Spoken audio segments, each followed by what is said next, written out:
الحمد لله رب العالمين والصلاة والسلام على سيد الأنبياء والمرسلين أما بعد فأعوذ بالله من الشيطان الرجيم بسم الله الرحمن الرحيم الصلاة والسلام عليك يا رسول الله وعلى آلك وأصحابك يا حبيب الله الصلاة والسلام عليك يا نبي الله وعلى آلك وأصحابك يا نور الله نويت سنة الاعتکاف۔ پیارے آقا صلی اللہ علیہ وسلم نے ارشاد فرمایا صلو علیہ صلی اللہ علیکم، یعنی تم مجھ پر درود پاک پڑھو اللہ تعالیٰ تم پر رحمت بھیجے گا۔ صلو علی الحبیب صلی اللہ تعالیٰ علی محمد صلی اللہ تعالیٰ علیہ وسلم۔ بسم اللہ الرحمن الرحیم قد نعلم انه ليحزنك الذي يقولون فإنهم لا يكذبونك ولكن الظالمين بآيات الله يجحدون۔ ترجمہ کنز العرفان۔ ہم جانتے ہیں کہ ان کی باتیں تمہیں رنجیدہ کرتی ہیں، تو بے شک یہ تمہیں نہیں جھٹلاتے بلکہ ظالم اللہ کی آیتوں کا انکار کرتے ہیں۔ قد نعلم، ہم جانتے ہیں۔ اس آیت کا شان نزول یہ ہے کہ اخنس بن شریق اور ابو جہل کی آپس میں ملاقات ہوئی تو اخنس نے ابو جہل سے کہا اے ابو الحکم، کفار ابو جہل کو ابو الحکم کہتے تھے، یہ تنہائی کی جگہ ہے اور یہاں کوئی ایسا نہیں جو میری تیری بات پر مطلع ہو سکے، اب تو مجھے ٹھیک ٹھیک بتا کہ محمد صلی اللہ تعالیٰ علیہ وسلم سچے ہیں یا نہیں۔ ابو جہل نے کہا کہ اللہ عز و جل کی قسم محمد صلی اللہ علیہ وسلم بے شک سچے ہیں، کبھی کوئی جھوٹا حرف ان کی زبان پر نہیں آیا، مگر بات یہ ہے کہ یہ قصے حضور صلی اللہ علیہ وسلم کے آبا و اجداد میں سے ایک بزرگ ہیں، ان کی اولاد ہیں، اور حج اور خانہ کعبہ کے متعلق تو سارے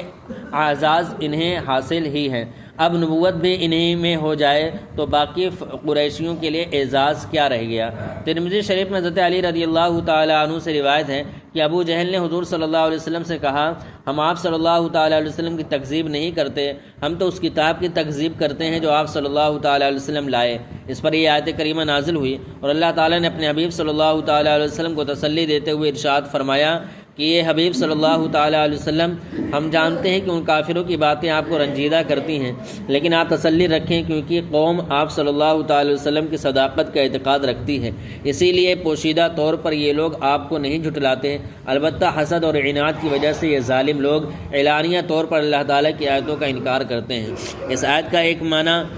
یہ بھی ہوتے ہیں کہ اے حبیب صلی اللہ تعالیٰ علیہ وسلم آپ کی تکذیب آیت الہیہ کی تکذیب ہے اور تکذیب کرنے والے ظالم ہیں، یعنی آپ صلی اللہ علیہ وسلم کو جھٹلانا اللہ عز و جل کو جھٹلانا ہے۔ وَلَقَدْ كُذِّبَتْ رُسُلٌ مِّن قَبْلِكَ فَصَبَرُوا عَلَىٰ مَا كُذِّبُوا وَأُوذُوا حَتَّىٰ أَتَاهُمْ نَصْرُنَا وَلَا مُبَدِّلَ لِكَلِمَاتِ اللَّهِ وَلَقَدْ جَاءَكَ مِن نَّبَإِ الْمُرْسَلِينَ۔ ترجمہ کنز العرفان۔ اور آپ سے پہلے رسولوں کو جھٹلایا گیا تو انہوں نے جھٹلائے جانے اور تکلیف دیے جانے پر صبر کیا، یہاں تک کہ ان کے پاس ہماری مدد آ گئی، اور کوئی اللہ کی باتوں کو بدلنے والا نہیں، اور بے شک تمہارے پاس رسولوں کی خبریں آ چکی ہیں۔ وَلَقَدْ كُذِّبَتْ رُسُلٌ مِّن قَبْلِكَ، اور آپ سے پہلے رسولوں کو جھٹلایا گیا۔ رسول اکرم صلی اللہ تعالیٰ علیہ وآلہ وسلم کے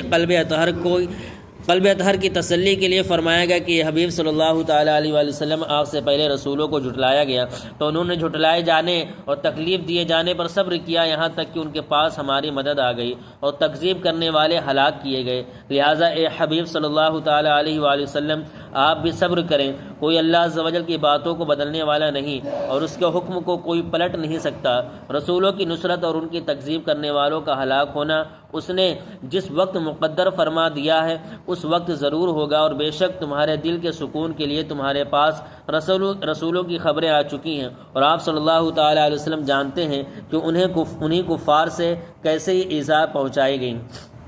یہ پیش نظر رکھ کر آپ صلی اللہ تعالی وسلم دل مطمئن رکھیں۔ اس آیت میں مبلغین کے لیے بھی تسلی کہ اگر انہیں راہ تبلیغ میں مشقتیں پیش آئیں تو وہ انبیاء اکرام علیہ السلام کی تکالیف کو یاد کر کے صبر اختیار کریں۔ صلو علی الحبیب صلی اللہ تعالی علی محمد صلی اللہ علیہ وسلم۔